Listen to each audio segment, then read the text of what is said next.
اے اللہ مجھے نیک اولاد عطا فرما۔ دوسری جگہ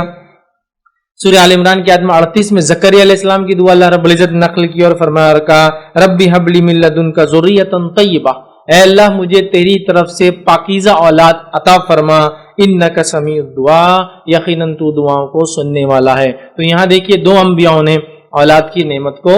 طلب کیا، یاد رکھیے۔ تو لہٰذا جس کا بھی نکاح ہو وہ لوگ ظاہر سی بات ہے ایکسپیکٹ کرتے ہیں کہ ان کو اولاد ہوں گی، انہیں بھی چاہیے کہ ایسی دعاؤں کا وہ اہتمام کرے، چونکہ نکاح کے بعد انسان کو اولاد ہوتی ہے، یاد رکھیں، ٹھیک ہے۔ اور اللہ رب العزت جب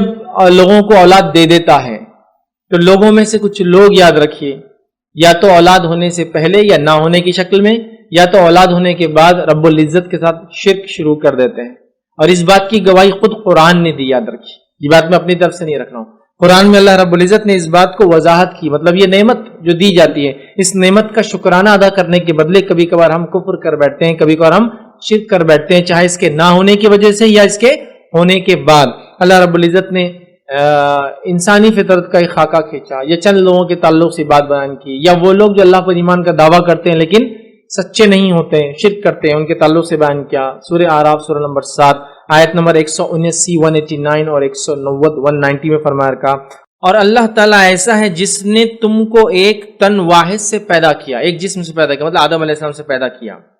اور اسی سے اس کا جوڑا بنایا، مطلب حوا کو بنایا، تاکہ وہ اسے اپنے جوڑے سے انس حاصل کرے، ٹھیک، یہ ہوا آدم علیہ السلام کی پیدائش کے تعلق سے بات۔ پھر فرمایا پھر جب بیوی سے قریب قربت حاصل کی، اس کو حمل رہ گیا ہلکا سا، سو وہ اس کو لیے ہوئے چلتی پھرتی رہی، پھر جب وہ بوجھل ہو گئی، مطلب بہت تھک گئی، حمل اینڈ سٹیج پہ پہنچ گیا، پیدائش کے قریب پہنچ گیا، اللہ نے فرمایا بوجھل ہو گئی تو دونوں میاں بیوی اللہ سے جو ان کا مالک ہے دعا کرنے لگے، اگر تو نے ہم کو صحیح سلامت اولاد دے دی تو ہم خوب شکر گزاری کریں گے۔ پھر اللہ فرماتا ہے آگے، سو جب اللہ نے دونوں کو صحیح سلامت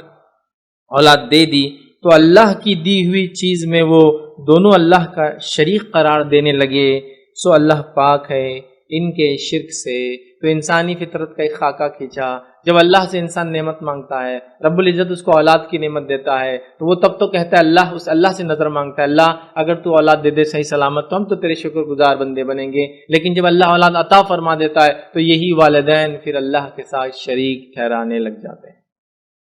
یہی والدین اللہ کے ساتھ کیا کرتے ہیں؟ شریک ٹھہرانے لگ جاتے ہیں۔ تو اللہ رب العزت نے وضاحت کر دی، جب وہ نعمت دیتا ہے، دیکھو اولاد نعمت ہے، نہ ہونے کی شکل میں آزمائے جاؤ تو بھی شرک مت کرنا، دیے جانے کی شکل میں جو ہے نعمت کا شکر ادا کرنا اور کبھی رب العزت کے ساتھ شرک نہ کرنا۔ لیکن آج ہمارے سماج میں اولاد نہ ہونے کی وجہ سے یا بیمار ہونے کی وجہ سے یا اس کی پیدائش کے بعد کتنے نہ جانے ہم شرک کرتے ہیں، بلکہ اللہ کے علاوہ دوسروں کو اس کا ذریعہ بیان کرتے ہیں کہ ان کے وسیلے سے، ان کے واسطے سے یہ اولاد ہمیں نصیب ہوئی، جبکہ اللہ نے خاکہ کھینچ دیا کہ مانگتے اللہ سے، مصیبت آ جائے، حمل کا آخری وقت تو دعائیں کرتے اللہ صحیح سلامت دے دے، ہم تیرے شکر گزار بندے بنیں گے، اللہ عطا کر دیتا ہے تو پھر شرک کرنے لگ جاتا ہے۔ تو کہیں ایسا نہ ہو اس نعمت پہ ہم غلط راستے پر چلے جائیں۔ آئیے آگے بڑھتے ہیں۔